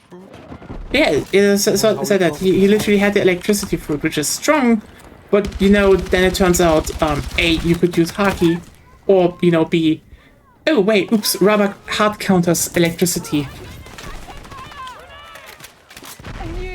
Which he Luffy just creatively beat then the shit uses out of his them. electricity to find at least some way to attack. Yeah. So there are a few things where you can be like, okay, yeah, there's a back and forth and that. But then there's also the thing, you know, when we go, for example, to Gecko Moria, because like when you see, like, I think this is one of the strengths the series has, that when it brings up something that is, you know, known in pop culture, the explanation for how it works is usually slightly different. Like, so basically they're landing on Thriller Bark, which is basically just a big old swimming island, and it's basically a gigantic. It's a swimming island inside of a gigantic ship, and there are zombies everywhere, and it's very gothic, and yeah, there's a lot of it's just very much going into all the horror tropes that you can imagine. So how do zombies, how are zombies created? Well, Gecko Moria, who runs the ship, has the shadow fruit. So now you're probably like, okay, what the fuck does the shadow fruit do? Well, he can control shadows. His own shadow, other people's shadow, but like in that moment, he mainly uses it to just they capture people. He literally just cuts off their shadow, puts the shadow in a dead body, and that shadow then basically animates the body. That's how zombies are made. Weird. Weird. The thing is, and that's one of the clever things, this is shit. Like, legitimately, it's like this whole, it's the whole point of, how do you use your fruit? It's just perfectly exemplified about that he can use it better, but he doesn't because he's lazy. Because like, yes, a zombie army is useful against fodder because zombies, for example, don't die. Zombies are very resilient. You can just also give them everything you want. And if you have someone who, a shadow from a person that can fight with swords, well, suddenly you also have a zombie that can pretty well fight with swords. Problem. The moment you figure out the weakness. Not even a weakness. Just a logistical problem he has. Yeah. Necessarily. Because the shadow of a person still needs the original person to exist somewhere. Means the person can't die. Also, another problem, the person where the shadow is stolen, it can't actually go in the sunlight anymore, else they just disintegrate, thus killing the shadow with them. It's a slight problem. He has to feed all these people and he has to keep them out of sunlight. Yeah, technically, he has to feed and keep people out of sunlight. Like, that sounds like a problem. it's like, you see how much of a problem this whole thing is, right? Not only that, he kind of relies on the fact that most of the people he steals the shells from, because it's like, they just try to not die, so they just live in the shadows anyway. So like, yeah, because But it only works because where his ship is located anyways. yeah. But basically, the biggest weakness they have anyway is just if you attack them with salt, the shadow gets exorcised. If they swallow it. You can also cut them as long as it's inside the body. So like. So with all the shadow just disappears and goes back to its Yeah. owner, or what? Okay. Basically, salt, because, it's made from the sea, and sea stone is something that... okay, devil fruit users cannot swim, you know that, I think. Yeah. So because salt still has the essence of the sea, it just invalidates the fruit power, and just sends the shadow back. So yeah, Okay. they're not that good. Sounds like a major weakness, yeah. Yeah, the thing is just, as you then later learn, Moria can also just absorb shadows, and Oh, they add to his power. that's scary. Yes, he can also use his own shadow to just basically have a second person attacking. Or, heal people, heal himself. And it's just like, you're not using your fruit well, guy.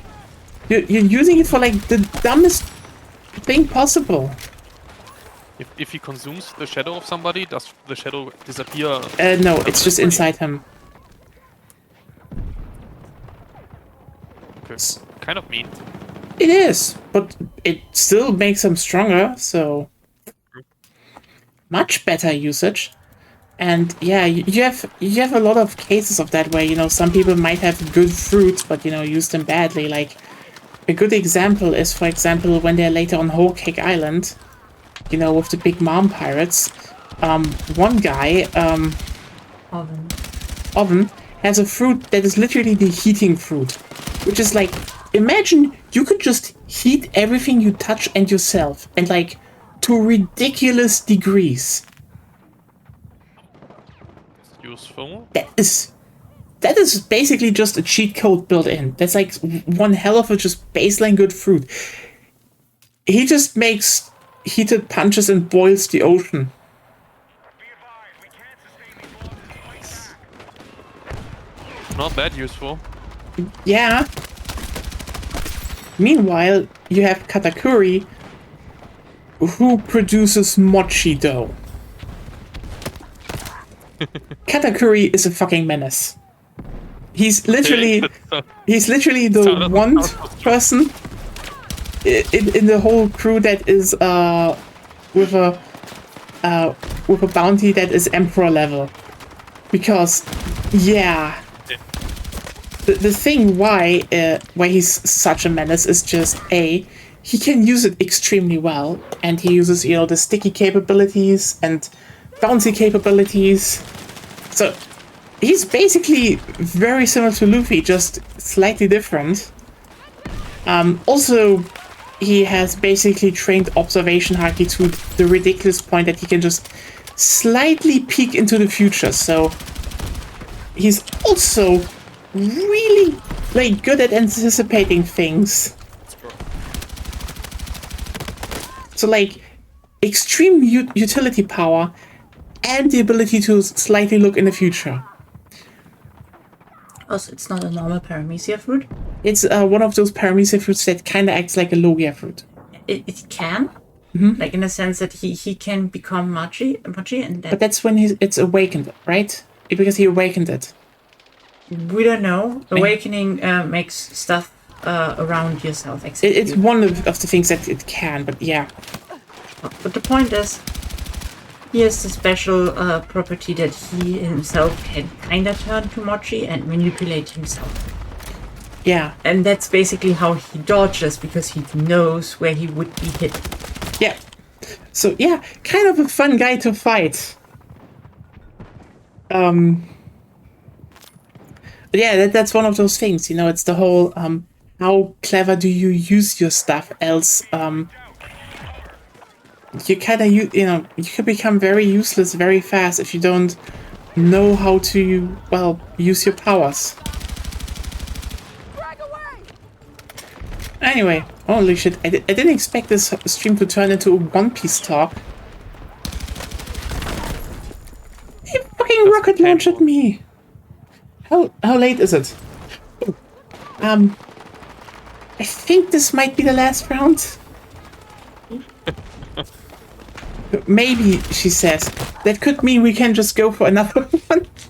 She's not specific, that's on her. It's not really nice in this mode. It's kind of a mess. Mm-hmm.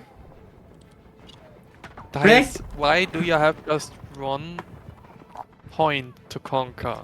Such a position. I genuinely think, again, if they made it like a beach landing and then had like 2 points, like, more of the map, like, the building block to the left or so, or like in the back, this would definitely... Beach landing points would probably work, but just running against 1 point is miserable. Yeah, I feel like they made a lot of very weird layouts. It's just like, here's the thing, if they made it more like, let me think about it. If they made it so that, again, beach landing and the attackers get an LAV, easy first point. Then if you made A and, the building behind where there's the HQ, make that a B flag, and attackers still have LAV, you'd still have it a lot easier to push through.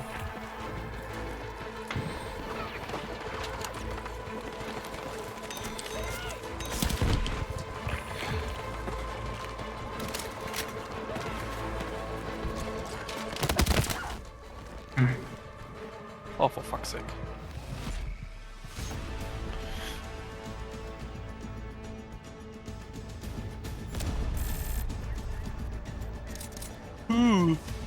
Oh wow. Intel Pentium far, I Pentium think 512B 4 Hertz inside. Mm-hmm. So far, So far, I think that I enjoy Conquest more in Battlefield 6. Yeah, I feel like the breakthrough layouts definitely need a rework to the. It's not bad, but yeah.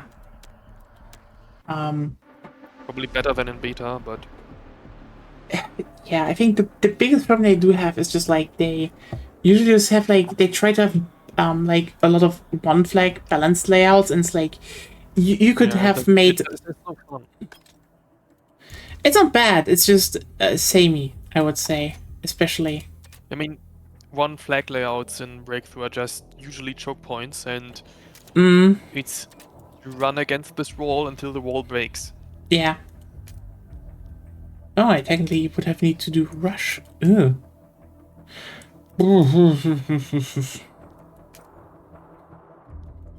But overall, the game is really great. Okay, it has some minor issues, like the game occasionally crashing. Oh, that's and not some lighting really the. issues. There's also the whole thing that sometimes how's it called, a vehicle spawns at the beginning of a round for one team, but then never respawns. Oh, that's kind of problematic. Yeah. But it's still one of the more stable Battlefield launches. It's very optimized. Oh, definitely. This is a good launch in comparison. It Like, only crashes deterministically, somehow, somewhat deterministically. And its balance is kind of okay. Okay, maybe it's they like, overcorrected a bit on the thread. I mean, it's one of those things where, like, I would say they probably just need to maybe they probably need to They just need sit two down patches, I think. and tweak stuff. But it's like that's doable. That's all doable. This isn't like Make the sun a bit less. Make the sun a bit less. Make the sun a bit less bright. it Make seems to the be a guns bug maybe actually. spread a bit less. That Yeah, actually okay, seems to be a also bug. Yeah. So And maybe make the run speed a bit faster again. yeah, Tiny it's just a bit like much. the rest is just fine. It's like Yeah, the game's really good. It's really, really good. I think it's so far. I think really my. I mean, maybe that's a bit. It's also the honeymoon phase, of course. So, in this honeymoon phase, I would say I think it's my favorite Battlefield since at least 1, maybe since 3. I mean, that's easy. That's actually quite easy. Like, holy shit, the other ones didn't really really have a like- honeymoon phase. Like Battlefield 1, I really like Battlefield 1. I mean, it's not a bad game, but also let's not forget that at launch it was rough. Remember the time to kill? Yeah, Remember not it having was any real an weapons? experience.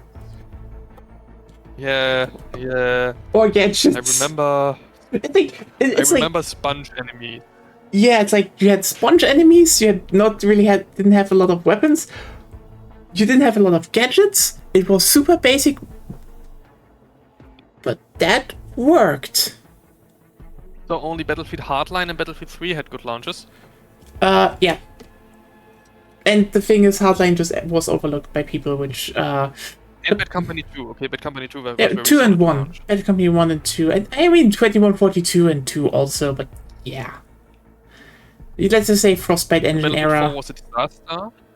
totally disaster. Battlefield 4 was a disaster. Battlefield 1 had had balancing issues, but otherwise was good. Battlefield 5 had technical issues. Mhm. And Battlefield 2042 had all issues.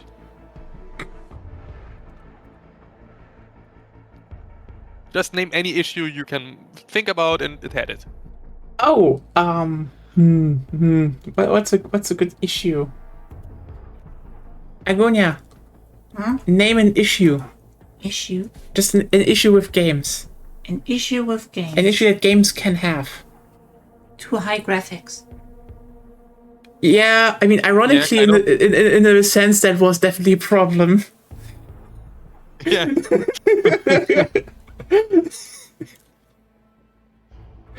Oh well. Yeah. 2042. People think about this game should also run on PCs. What? Oh, our it should. Players want to run our game? An optimized Yeah, piece I of thought shit. this is obvious. Oh, Yeah. And now, like, I mean, hey, 1.6 actually runs, and you know, hey, my PC, I got 63. timed out. You said I'm out from inactivity. You have Oh. been disconnected. Yeah, I want to stop here. But yeah, thanks for being there and talking, and thanks everyone for being here. I figured out a little bit of the SDK. I really hope some more tutorials come out so I can actually find out how to do the whole sector transition thing. It's a bit Yeah, I weird, bet they right?